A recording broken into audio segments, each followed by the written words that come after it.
This is all of it on WNYC. I'm Allison Stewart. A woman recently wrote into the New York Times with a question. I haven't seen my true brown hair in decades, and I'm starting to feel like it's time to embrace my natural gray. Is this a bad idea? More than 1,500 people responded to her, including my next guest, New York Times chief fashion critic Vanessa Friedman. In her column, Ask Vanessa, she writes, the decision about which way you go depends as much on psychology and emotion as it does on any practical considerations, though many of those are involved. So listeners, we want to hear from you. How have you navigated the psychological, emotional, and practical considerations of going gray or not? Have you let your hair go gray? Are you dyeing it? What does that decision mean to you? Our phone number is 212-433-9692, 212-433-WNYC. We are now talking to Vanessa Friedman. Hi, Vanessa. Hi, Allison. Great to talk to you. Nice to talk to you as well. So what did you think when you received this question, which read in full, I haven't seen my true brown hair in decades. I'm starting to feel like it's time to embrace my natural gray. Is this a bad idea? How does one look less ratty while growing out their natural hair color? What did you think when you got that letter? I mean, the first thing I thought was, wow, I ask myself this question all the time. And I feel, torn about it all the time. And then the more I started thinking about it, the more I thought, like, it gets into so many complicated, questions we have about our identity, as women, as men, as people in the workforce. And, it has to do with our complicated feelings about aging and what that means. Because gray hair is, for most of us, really a symbol, a visual signifier of getting older. And that's a complicated thing. Yeah, one of the comments in the article read, I have been threatened that not coloring my hair makes me look old. Well, I am old. What is the problem with that? I am in the winter of my life. What do you think of that attitude? I think she's absolutely right. But we live in a culture that is very focused on youth, increasingly focused on youth. If you look at social media, it is full of women in particular who seem to have completely erased age from their faces and their hair, whether that is through filters or cosmetic surgery or what have you. And so increasingly there seems to be this kind of messaging around age that really it should be, erased, certainly when we're talking about, it's a very, very gendered message, because classically men are fine getting wrinkled and gray. In fact, they're supposed to. And when we see men like that, we think, oh, there is someone with experience. And while you would think it would only be rational to feel the same way about women, that is not the case. Women, because their appearance is associated with fertility, which is associated with youth, are supposed to be perennially young, even when they are clearly in positions that have required decades of experience to get to. Let's take a couple of calls. Let's talk to Diane in Union, New Jersey. Hi, Diane. Thank you for making the time to call all of it. Hi, thank you for talking about this issue. I'm in the arts and sitting in an orchestra pit of a show or something, it's become important to look young even though the audience actually can't see you unless they peer over. Orchestra jobs and stuff like that, it's very youth-oriented for women. A fantastic flutist who plays for the Metropolitan Opera was told that she should do something about her hair. I'm having trouble because I want mine to grow out, but events keep coming up and to let the gray. Events keep coming up and it's growing in unattractively, and I don't know how to get rid of I only use semi-permanent dye, but it still is permanent on 3/4 of my hair, it seems to be. I don't know how to bleach it out, or I don't want to damage my hair any worse than dyeing does. Yeah. I don't know what to do. Is there a way to let your hair grow gray and to keep it healthy? Unfortunately, it's always going to be a painful process. There's really no way around it, as far as I could tell from all the hairdressers I spoke to. I mean, you can cut it all off. You can hide. It's actually one of one of the opportunities that people found during COVID, because lockdowns did provide these periods where you were not in the public eye, and a lot of women seized that moment to grow their hair, to get through that painful kind of stripy period. You can imitate Alyssa Liu and just go with the different stripes. I don't know, maybe it's a trend that we can all exploit that way. But in the meantime, there are ways to help. There's something called Color Wow, which is a kind of powder that you use almost like eyeshadow, and you can paint it on your roots, and that definitely is not permanent, and that can kind of ease the transition. You can go shorter, you can pull your hair back in a ponytail, which kind of changes how dramatic it looks when you have roots and hair that's a very different color. And you can go to the salon and submit yourself to the expensive and time-consuming process of having your hair colorist help you through it. It is expensive and time-consuming, but in the end, maybe you get your money back. I'm speaking to the New York Times chief fashion critic, Vanessa Friedman. We're talking about going gray, and we are taking your calls. Have you let your hair go gray? Are you dyeing it? Are you navigating that choice right now? Call or text us at 212-433-9692, 212-433-WNYC. This text says, I love, love, love gray hair on other people and on myself. In fact, I'm kind of disappointed that at 71, I have so little of it. When I started getting some grays in my 30s, the hairdresser used to try to cut it out, and I told her to leave it because I earned every one of them. They are true to me. Let's talk to Ginny, who's calling us from Bloomfield, New Jersey. Hi, Ginny. Thanks for taking the time to call all of it. Hi. Thanks so much for taking my call. I listen to you every day. Oh, great. Thank you. Here's my story. I ended up working from home during the pandemic, like many people, and so I decided to let my hair go gray. I let it go for about 3 years, and I kind of liked the way it looked. And then very unexpectedly in 2024, I got laid off from my job, and I was past 60. And I had one interview on Zoom, and it was so clear to me that my interviewers, who were women, thought that I was too old to handle this job, that I made the tough decision to go back to dyeing it again because I just felt that I wouldn't get a fair shot if I didn't. Thank you so much for calling in, Ginny. That's a real issue for women.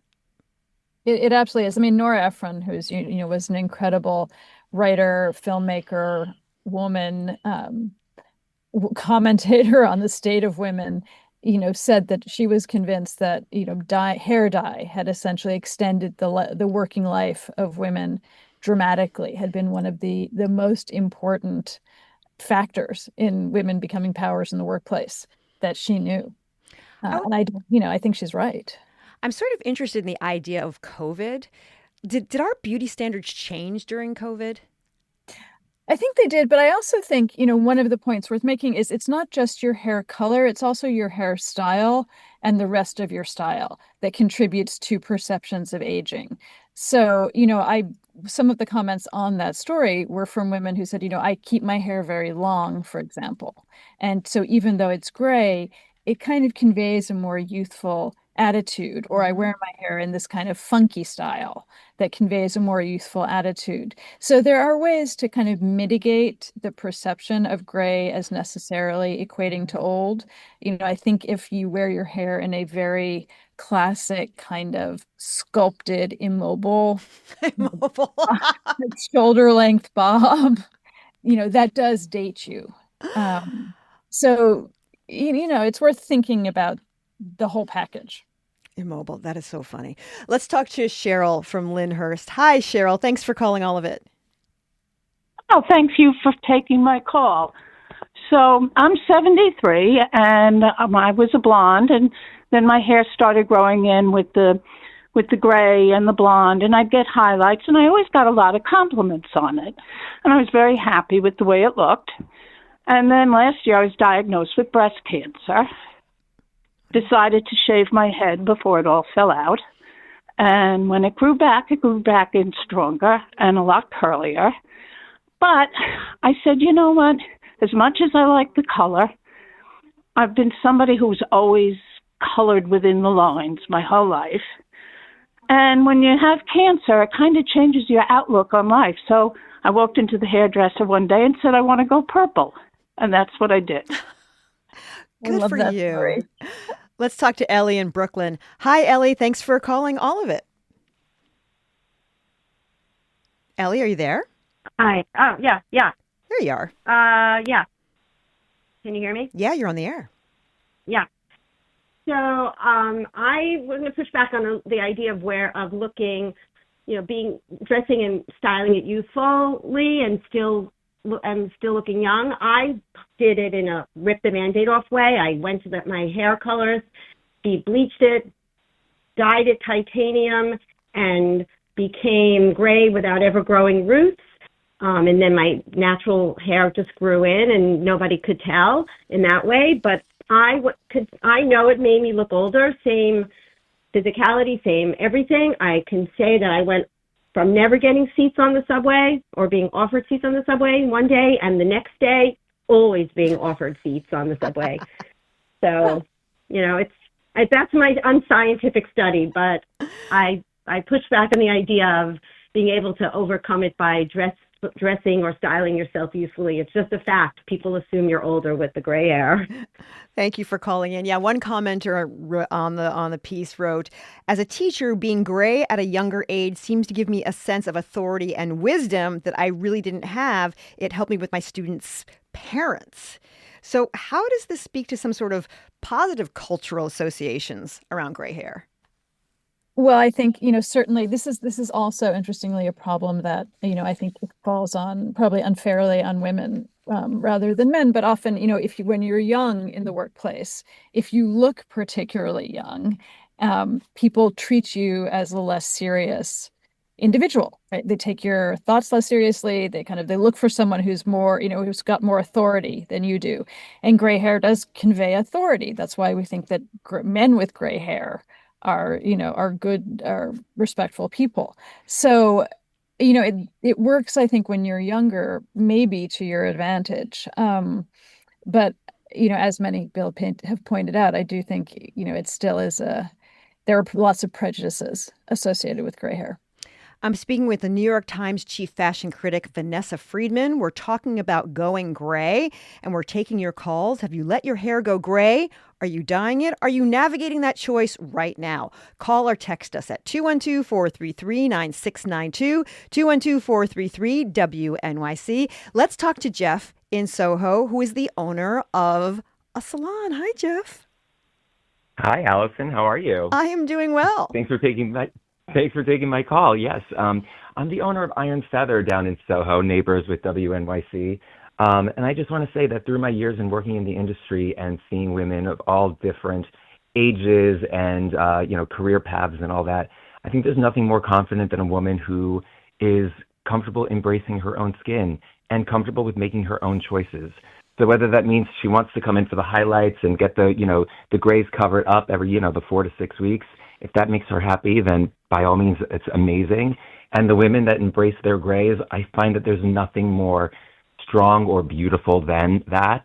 I think, getting older is a blessing that not everybody is afforded. So the lines, the wrinkles that eventually come, the gray hairs, they're just a badge of life. But do whatever makes you happy and let your hair colorist help you on that journey, however you'd like. Thanks so much for calling in, Jeff. Let's talk to Beth in Old Bridge, New Jersey. Hi, Beth. Thanks for calling all of it. You're on the air. Thank you. I love your show, and I love this topic.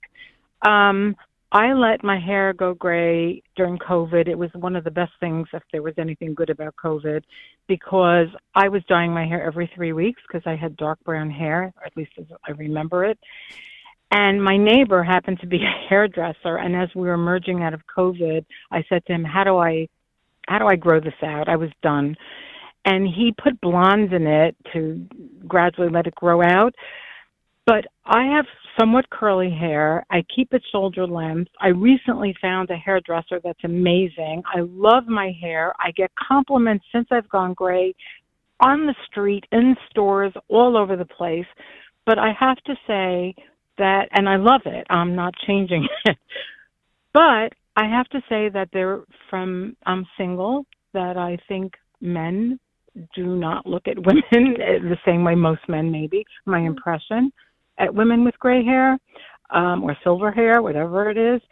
And also, I agree with that person who said she's on the subway. I get more invitations to sit down than ever happened in New York, which is lovely, but also disconcerting. Yeah. So I don't love that perception, but I do love the way I look. So. Well, thank you for sharing your story. We appreciate that. Let's talk about the gender issue here, men versus women. I'm talking about you, Anderson Cooper. How did men respond to the story, the question that was asked? Some of them told me stories about their wives, and their attitudes toward their hair. Some of them talked about whether they found women with gray hair attractive or not. It certainly seemed to be less of a pressing issue for them than it has been for many women. I mean, some talked about dyeing their own hair, but it makes me think about like when George Clooney dyed his hair to do Good Night and Good Luck on Broadway. And he dyed it black, and he got so much pushback for it. He got so like aggressively mocked for doing the opposite. Yeah. Right. For not having his silver fox look. So, men have almost the opposite issue, where they are mocked if they're seen to care too much about their appearance and care too much about their hair. I mean, one of the really interesting things to me is, in China, it was tradition for a very long time for men in power, particularly men in the government, to dye their hair black, right? So it was seen as a sign of virility and strength. And it was a really big thing when President Xi went gray. Let's talk to Kevin, who's calling in from Manhattan. Hey, Kevin, you're on the air. Hey, Allison, I love your show and you ask amazing questions. So I went prematurely gray at 24. My mom was gray at 18. So I colored my hair from 24 to 52. And at 52, I just started on this health journey where I just started eating a plant-based diet and eating a diet rich in antioxidants. So I just figured the chemicals would be bad and all that stuff that I'd been putting in, into my body for the years. So that's why I stopped, and it's been such a positive experience. Like everyone just says I look better and younger with gray hair than with the. So my natural color was like sandy blonde. So I was like just coloring my hair the color it had been, but still people like the gray a lot better. So it's been a positive experience. Thanks so much for calling in, Kevin. This says, went gray at 20 and dyed it until 50. Who knew how gorgeous and pure white my real hair color was? It's been so liberating and fun to show the real me. In our last minutes, Vanessa, what do you want people to think about if they're deciding, you know what, I think I'm going to go gray? What do they need to know? I think they have to think about, how it will make them feel, how they will present in the world. We can get through the hard part, right? Like whatever, 6 months, a year, it kind of sucks, but you get what you get at the end. You get where you want to go. The question you have to really ask yourself is, do I want to go there? Vanessa Friedman is the New York Times chief fashion critic. We appreciate you taking the time. Thanks so much for being with us. Great to talk to you. And thanks so much to all of our callers for calling in. Coming up on all of it, you hear a lot about pop culture on this show. But next, we're going to talk about people who often intentionally shun it, like Atlantic contributing writer Anna Holmes, who just wrote a piece about her tendency to avoid popular things, even if she ends up liking them a year later. Coming up, she joins us to talk about it. And we want to hear about any shows, music, or movies you've evaded over the years. That's next. It's happening after the news.